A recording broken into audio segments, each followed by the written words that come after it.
Are you someone that's finding it extremely hard to get over food addictions?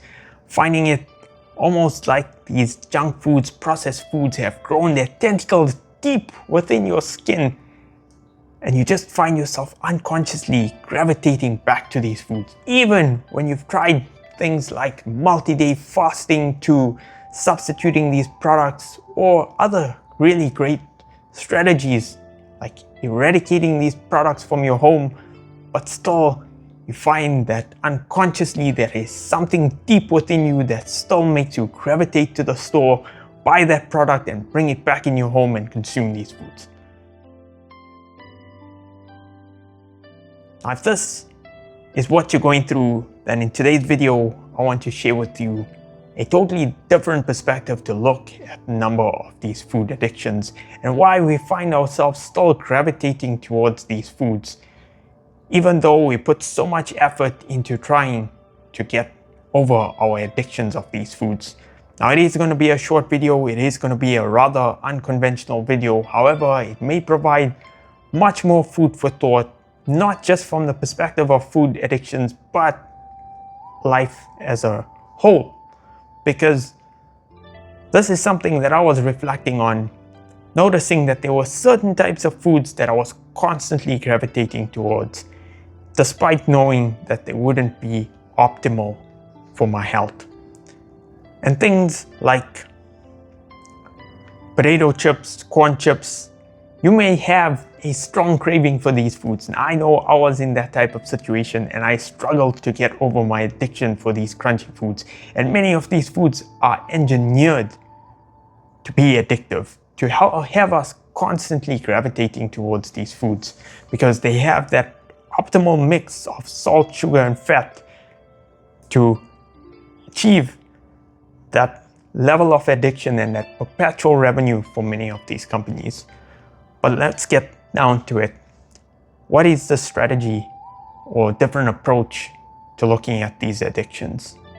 And it comes down to one simple thing, is that behind every desire that we have, it's an emotional footprint that we are seeking. It's some feeling that we are seeking from whatever we are desiring. Notice how advertisements always show you how certain people are feeling so happy, so satisfied after consuming a certain junk food, or if they're driving a really fast car or beautiful car, they'll show the feeling and the emotions that the person is experiencing from driving such a car, or try and stimulate that feeling within you to make you want to own that car. Now, when we recognize this, we can understand that everything that we are desiring in our life is essentially an emotional footprint that we're desiring. And if you can get your mind into that emotional state, you don't actually need to fulfill that desire in the materialistic world. You can do it through a process of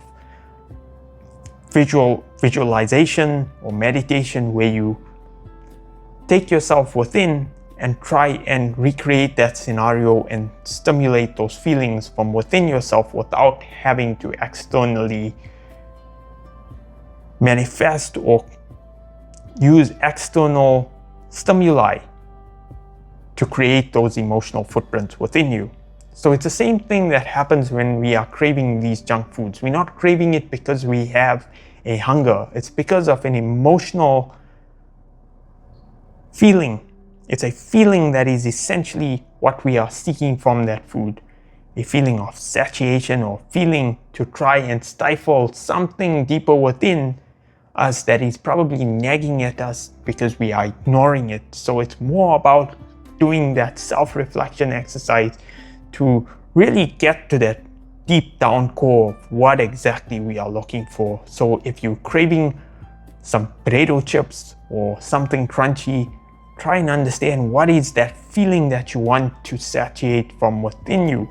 And when we can go through that exercise, you can find some mysterious things that might come to light that you may never have known was hidden within you, and start to look at things totally different, and then maybe realize that you weren't even desiring certain things in the first place, and perhaps it was something that this external world or through the external stimuli that you allow yourself to consume, actually creating these false desires for certain types of feelings within us, and trying to understand that it doesn't need to be fulfilled in that way, and maybe there's an alternative way to getting down to the root feeling and trying to no longer link it to junk foods. And that will allow us maybe a totally different perspective that might just be that catalyst to help you shift out of those addictions and to start replacing it with foods that are much more healthier, much more conducive to your life. Or if you want to take this further beyond foods, if you're desiring a certain car, have this excessive desire for a car, but you're unable to fulfill it, trying to get down to what is that feeling that I'm seeking, and maybe you'll realize that you don't really need that very expensive car, and you can probably get that same feeling from something which may be within your budget, or something which may be more achievable from your perspective. Now, I'm not trying to limit you from thinking in an abundance mindset. However, I'm trying to provide a totally different perspective to looking at desires, to looking at it from a perspective of what is that feeling that we wish to have satisfied from that particular object or experience in the material world. And hopefully that can help you catalyze out a shift out of these addictive types of behaviors, a shift out of those nagging desires that just don't seem to want to get away.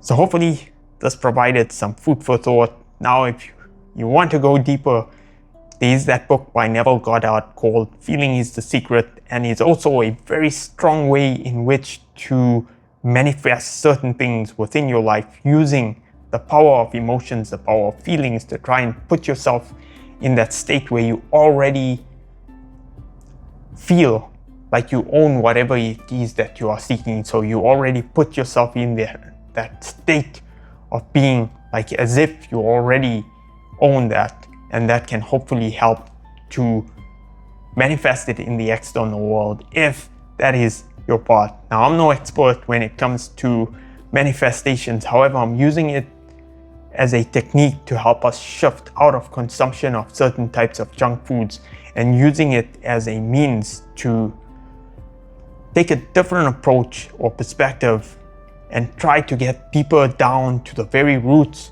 of those emotional footprints that are sabotaging us and putting us in these addictive cycles. So hopefully this video was helpful, and if you have any comments, drop it down in the comment section below. As always, I hope to see you in my next video.